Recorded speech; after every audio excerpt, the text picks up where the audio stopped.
All right, what is up, everybody? Last time I recorded, I had no idea how to find a problem during the sales call process. And if you're still stuck in the situational question or the pain problem section in the script, it's not your fault. And also, it's not the prospect's fault that they don't know how to answer the question properly. And that's one thing that, regardless of whatever script you're going through, it doesn't have a section in terms of how to solve or how to seed the solution that your offer is potentially going to solve for them. So I wrote up a document in terms of what I've noticed with how you can overcome this. So when it comes to what we got here, so at the moment I'm doing a non-ROI offer, which is a bit more trickier because you have to build the pain and the gap so big that they want to say yes. Because when you build it so big, you drop way back down. Because there's no when you pay 5K for a course, you're not going to get 15K back. For most of the time, you're doing an ROI course, you're probably not going to get that back because you're not committed enough. And that's one of the things, commitment, that you need to be selling. Okay. So for example, let's say they keep giving you superficial responses, sorry. They say, I want to get healthy, I want to get fit, I want more energy, I don't want to rely on motivation. First, seek to understand before you challenge. When you say motivation, what do you mean by that? Oh, I get motivated here and there, but I feel like whenever I'm not motivated, I just can't go to the gym. Okay, so how does that make you feel then, knowing that you're pretty much relying on motivation to get you healthy and to your goal of losing weight? Well, to be honest, I feel a bit lost. Lost in what way? Well, I feel like I'm just running on a hamster wheel and just really struggling in terms of just when I don't feel like going, I just don't have the energy. And if I don't have the energy, I'll just stay at home. Okay, so when you don't have the energy, how long have you been trying to solve this for? Well, it's been a couple weeks. It's just the motivation. It comes and goes. Okay, so first we've established the pain. We've established the the past experience, which is him or her not being able to go to the gym because of motivation that's driving them to want to lose weight in the first place, and a time they've only been on and off for the last 2 weeks. All that very superficial responses. Okay. So this is where you reframe. Can I make a suggestion to you, Phil? Okay. Do you feel like you wanting to lose the weight, is that more of a need or want? The reframe is this in this is right here. A want always has an excuse behind it, but a need has zero excuses. Okay. So have you ever considered in the past 2 weeks, this is not at or the past year of you wanting to lose weight, have you considered that you putting yourself in a position where you weren't able to commit to the time, energy, and resources to get fit if it's not a need? And then they'll say, nah, bro, it's something I don't need. And when was the last time you needed something? This is where you define the difference between a need and a want. Like water and food. Okay, what do you do when you're hungry and thirsty? You go get it. That's what they'll say. Yes, you take action. All right. Well, help me understand. What what was the last thing you wanted? Like, what's your favorite car? And they'll just say, well, yeah, make sure it fits in with the ICP. Girls probably don't care about a car. They'll say, okay, a Lambo. Okay, how long have you been wanting a Lambo for? Oh, on and off, but I know I won't get it. Why not? It's not realistic. Boom, you found the excuse. Okay, you thinking it's not being realistic, does that depend on the situation and the individual? Because what's not realistic to you might be realistic to someone else. So why isn't it realistic to you to get a Lambo? I never thought I could do it. Now, if we look at that, can you see how it being a want can contribute to you thinking it's unrealistic?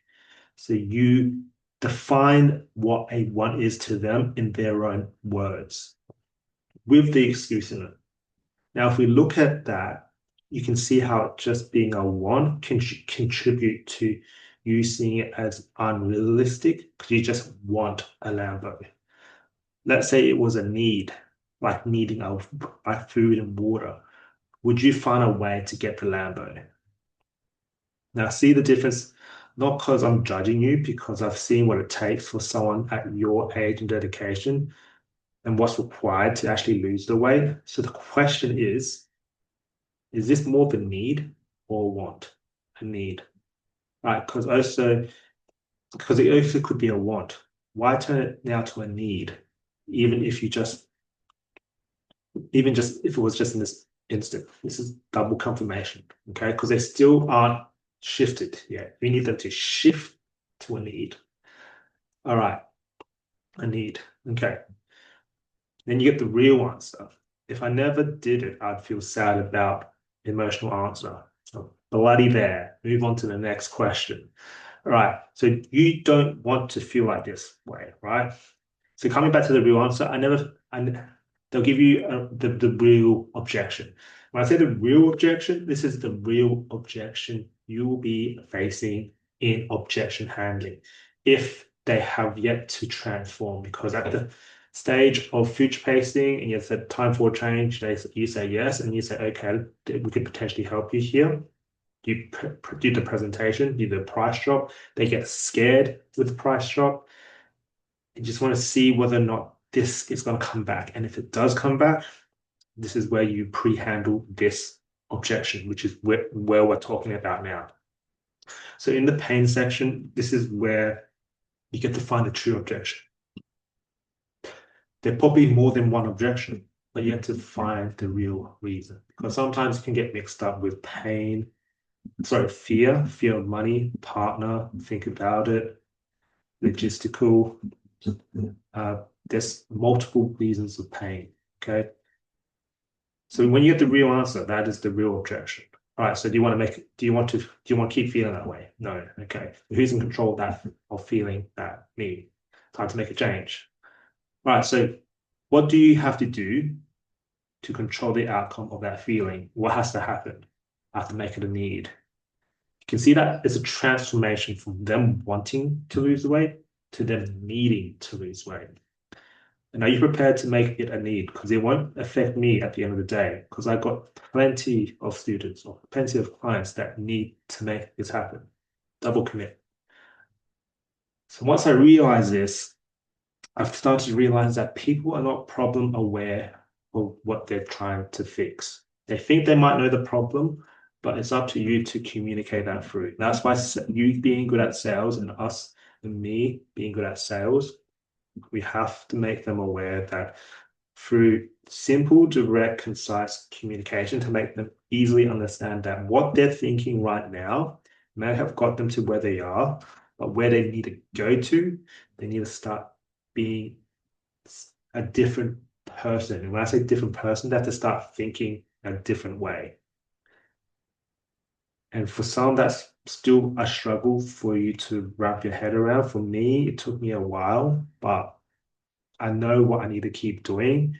And that's the whole idea of learning. If you understand Alex Hormozy's quote in terms of trying to, let's say, this is the whole definition of learning. Some random person just slaps you in the face. You're like, oh, that really hurt. The second, give it 2 seconds, 5 seconds, and they slap you again. You're like, that hurts. Third second, let's give it another 5 seconds. And just keep slapping you. Like, that really hurts. Let's say the fifth time they wind up and they go for a slap and you dodge it. Same situation, different outcome. That is learning. So that's what you have to get them to understand. Stop getting slapped in the face because you are not learning. You think you're learning with what you're currently doing. You think you're learning with your current workout program. You think you're learning with your current diet plan. But if you haven't got the outcome yet, you are doing the exact same thing and you're not moving forward. Just like getting slapped in the face, you need to change your actions and what you need to be doing to get a different outcome. Everyone wants a different outcome right here, right now. So I hope this understand. I hope you guys get this. If you guys want the dog, comment down below and I'll send you all the other reframes that I've been working on. Because especially with people, it doesn't, and again, it's partly it could be the marketing problems. It could be a marketing problem. Tell your business owner to change the marketing if this is the case.